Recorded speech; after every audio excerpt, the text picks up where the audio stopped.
దేశ ఆర్థిక గతిని మార్చేసేది, ప్రగతిని నిర్దేశించేది కేంద్ర బడ్జెట్. అలాంటి కీలకమైన అంశం పార్లమెంట్ ముందుకు ఆదివారం రానుంది. ఈ బడ్జెట్ పై ఏ వర్గాల వారి అంచనాలు ఎలా ఉన్నాయి? ఇదే మన first focus. Let's have a look.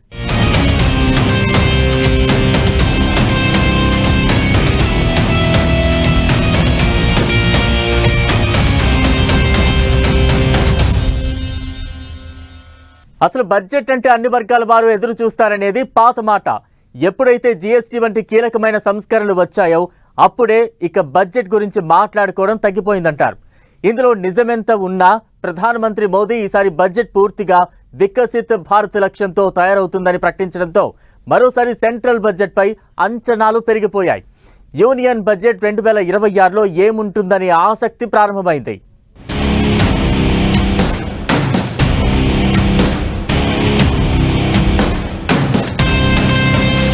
Reforms express ఇది, తగ్గేదే లేదు. వికసిత్ భారత్ జర్నీలో ఫస్ట్ స్టాప్ ఇదేనా? 2026 బడ్జెట్ సూపర్ హిట్ అవుతుందా? ఊరిస్తున్న రేంజ్ లో ఉంటుందా?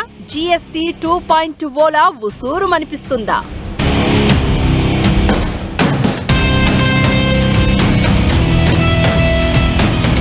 జనరల్ గా బడ్జెట్ అంటేనే లెక్కల గందరగోళం, అర్థం కాని అంకెల గారడి అనేవాళ్లు ఉంటారు. At the same time budget numbers decode చేసి ఎవరికెంత ఉపయోగం, ఏ రంగంలో ఎంత ప్రయోజనం అనే లెక్కలు చెప్పేవాళ్లు ఉన్నారు. అయితే ఎప్పుడైతే goods and service tax GST అనే విధానం అమల్లోకి వచ్చిందో ఇక అప్పటి నుంచే కేంద్ర బడ్జెట్ ప్రాధాన్యత తగ్గిపోయింది అంటారు. అయితే మోదీ సర్కార్ 3వ దఫా అధికారంలోకి వచ్చిన తర్వాత మాత్రం తిరిగి కేంద్ర బడ్జెట్ ప్రాధాన్యతలు, కేటాయింపులపై చర్చ ప్రారంభమైంది. ఎందుకంటే ఇది సంకీర్ణ ప్రభుత్వం. దానికి తోడు ప్రపంచంలోనే అతిపెద్ద ఆర్థిక వ్యవస్థల్లో 5-4 స్థానాలకు భారత్ పోటీ పడుతోంది. ఈ క్రమంలోనే పద్దుల సమావేశాలపై ఆసక్తి పెరుగుతోంది.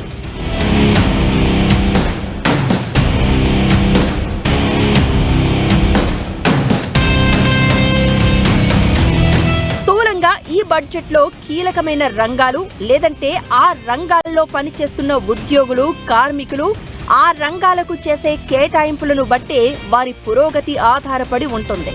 ఈ క్రమంలో భారతదేశం అంటేనే గ్రామాలు, ఆ గ్రామాల జీవనాధారం వ్యవసాయం. గత 10 ఏళ్లలో ప్రతికూల పరిస్థితుల్లోనూ మన వ్యవసాయ రంగం సాధించిన వృద్ధి అమోఘం. మొత్తం మన ఉపాధి రంగంలో 46% మంది అగ్రికల్చర్ సెక్టార్ నుంచే ఉన్నారంటే ఇదెంత ముఖ్యమైన రంగమో అర్థం చేసుకోవాలి. ఓవైపు ఉత్పత్తి అంటే పంటల దిగుబడి భారీగా పెరిగింది, కానీ వాటికి లభిస్తున్న ధర మాత్రం బాగా తగ్గిపోయింది. అందుకే నిర్మలా సీతారామన్ ప్రవేశపెడుతున్న 9వ బడ్జెట్ నుంచి ఇదే ఆశిస్తున్నారు.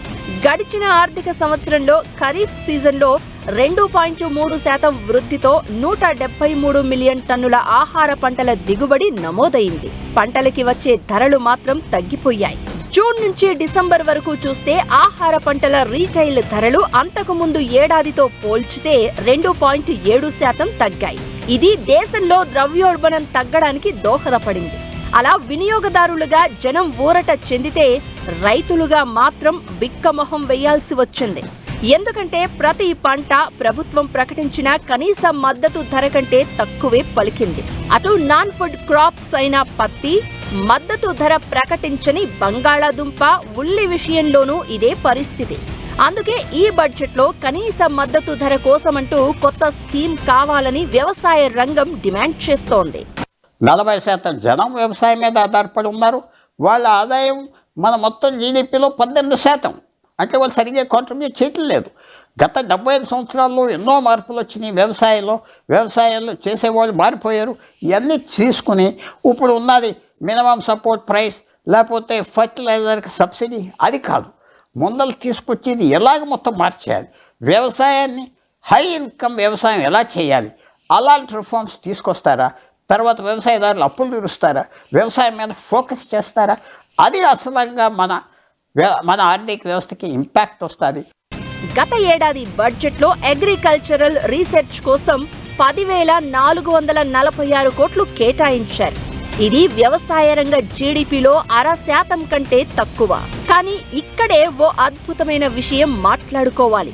వ్యవసాయ రంగంలో పరిశోధనలకు ఖర్చు పెట్టిన ప్రతి రూపాయికి 14 రెట్లు లాభం దక్కిందని ప్రభుత్వ సర్వే ఒకటి చెప్పింది.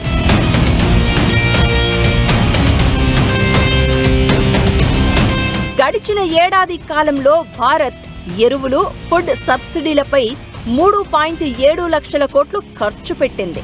రైతులు భారీగా యూరియా వాడడంతో భూసారం దెబ్బతిని సూక్ష్మ పోషకాల విలువ దెబ్బతిన్నది. వరి, గోధుమ పంటల విస్తీర్ణం పెరిగింది. అలానే నూనె గింజలు, పప్పు దినుసుల పంటలు వేయడం తగ్గిపోయింది.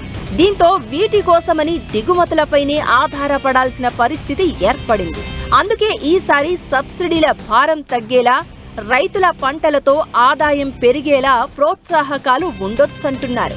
అలానే రైతులకు ప్రత్యక్ష నగదు బదిలీ చేయడంపై కూడా మరోసారి ఆలోచించాలనే ప్రతిపాదన వస్తోంది.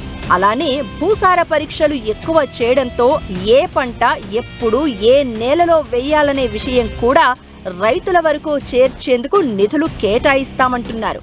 2015లోనే భూ ఆరోగ్య స్కీమ్ను తీసుకువచ్చినా ప్రయోజనం లేకపోయింది. Soil health scheme, national mission for natural farming వంటి పథకాలు కూడా లైన్లోకి వచ్చాయి. మరిక రైతుల ఆదాయం పెంచాలంటే దానికి ముందు కొన్ని విషయాలు మాట్లాడుకోవాలి. వ్యవసాయ కుటుంబాల్లో ఆదాయం కోసం 40% కూలీ పనులపై ఆధారపడుతూ ఉంటే మిగిలిన 60% పాడి పంటలపైనే ఆధారపడుతున్నట్లు తెలుస్తోంది. భూ కమతాలు లేని రైతుల్లో ఆదాయం అంటే కేవలం కూలీ పనులే. గడిచిన బడ్జెట్లో రూరల్ హౌసింగ్, తాగునీరు, రహదారుల కోసం 1,50,000 కోట్ల రూపాయలను కేటాయించగా వాటి ద్వారా ఈ రైతు కుటుంబాలే ఎక్కువ ప్రయోజనం దక్కించుకున్నాయి. అందుకే ఈ బడ్జెట్లో భూమి లేని రైతుల ఆదాయం పెంచేందుకు కేటాయింపులు పెంచాలనే డిమాండ్ ఉంది.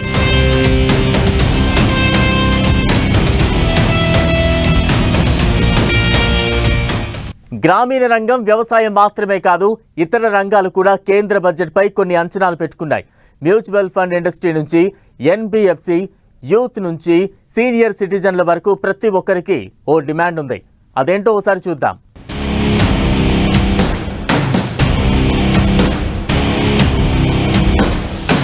పెరిగిపోతున్న ధరల నుంచి సీనియర్ సిటిజన్లకు రాయితీల ఉపశమనమిస్తారా? పసడి పరుగుకు బ్రేకేసే మంత్రం వేస్తారా? యూత్ కి ఎంప్లాయ్మెంట్ సంగతేంటి? పన్ను స్లాబుల్లో అనూహ్యమైన మార్పుల అవకాశమెంత? మ్యూచువల్ ఫండ్స్, సేవింగ్స్ సర్టిఫికెట్ల సంగతేంటి? కేంద్ర బడ్జెట్ ముందు వస్తున్న ఊహాగానాల సంగతి పక్కన పెడితే కొన్ని ముఖ్యమైన, అలానే అందరికీ వెంటనే అర్థమయ్యే అంశాలపై కొన్ని అంచనాలు ఉన్నాయి. వాటిలో ముందుగా బంగారంపై ఏదైనా ఊరట కానీ పోటు కానీ వేస్తారా అనే ఊహాగానాలు ప్రారంభమయ్యాయి. బంగారంపై దిగుమతి సుంకం తగ్గించడం అనేది 2024 జూలైలో జరగగా తిరిగి ఆ దిశగా ఎలాంటి నిర్ణయం తీసుకోలేదు. ఇంపోర్ట్ డ్యూటీ ఎంత తగ్గించినా గోల్డ్ రేటు భారీగా పెరగడంతో ఆ మేరకు యూజర్లకు ఎలాంటి రిలీఫ్ దక్కలేదు. అయినా సరే ఆశించడం జనం వంతు కాబట్టి ఆ దిశగా దిగుమతి సుంకం 3% తగ్గించాలనే డిమాండ్ ఉంది.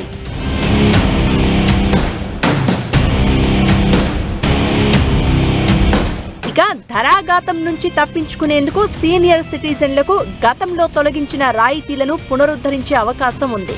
శతాబ్ది, రాజధాని సహా పలు ఎక్స్ప్రెస్ రైళ్లలో 40% రాయితీ, 50% రాయితీ రివైవ్ చేయాలనే డిమాండ్ ఉంది. కరోనా సమయంలో ఇది ఎత్తేయగా ఇప్పుడు ఆ పద్ధతి మారాలి అని చెప్తున్నారు. అలానే పన్ను విధానంలోనూ స్టాండర్డ్ డిడక్షన్ 75,000 నుంచి 1,00,000కి పెంచుతారనే అంచనాలు ఉన్నాయి. ఇతరాత్ర విషయాల సంగతి ఎలా ఉన్నా ఈ స్టాండర్డ్ డిడక్షన్ పెంచితే వార్షిక ఆదాయంలో ఏకంగా 1,00,000 రూపాయల పన్ను మినహాయింపు దక్కుతుంది. అలానే పన్ను స్లాబుల్లోనూ ఏదైనా మార్పు చేస్తే అదో బిగ్ రిలీఫ్ కిందే చూడొచ్చు.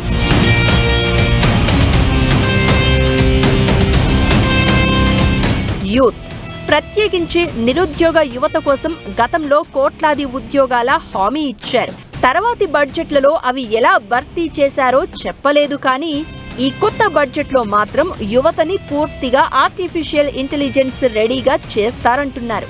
ఇప్పటికే ప్రధానమంత్రి Kaushal Vikas Yojana 4.20, national apprenticeship promotion scheme, industrial training institutes, national skill training institutes, skill India digital hub సంస్థల ద్వారా AI digital learning programmes run అవుతున్నాయి. ఈ క్రమంలో గత 3 ఏళ్లలో 1480 మంది AI డాటా ఇంజనీర్లుగా తయారైతే ఈ సంఖ్యని 10 పెంచే దిశగా ఈ బడ్జెట్ ఉండబోతోంది అంటున్నారు. 2 ఏళ్ల నాటి బడ్జెట్లో ఎంప్లాయ్మెంట్ లింక్డ్ ఇన్సెంటివ్ స్కీమ్ కోసం 99,446 కోట్లు కేటాయించింది. ఈ స్కీమ్లో ట్రైనింగ్ పొందే యూత్కి ఏడాదికి 2 విడతల్లో 15,000 రూపాయల ప్రోత్సాహకం ఇవ్వగా కొత్త బడ్జెట్లో ఈ ఇన్సెంటివ్ ని నెలకి 10,000కు పెంచనుంది.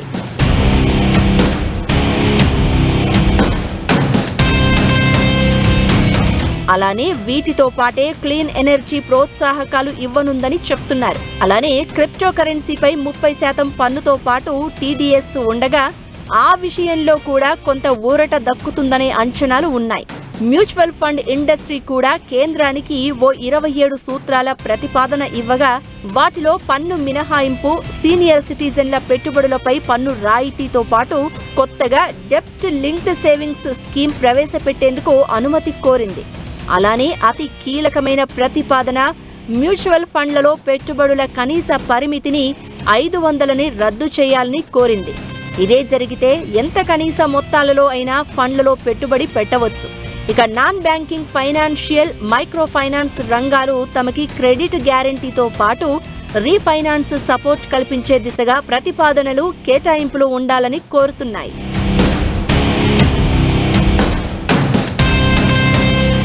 మరోవైపు కేటాయింపుల సంగతి పక్కన పెడితే కేంద్ర బడ్జెట్ ద్రవ్యలోటును కట్టడి చేయాల్సి ఉంటుంది.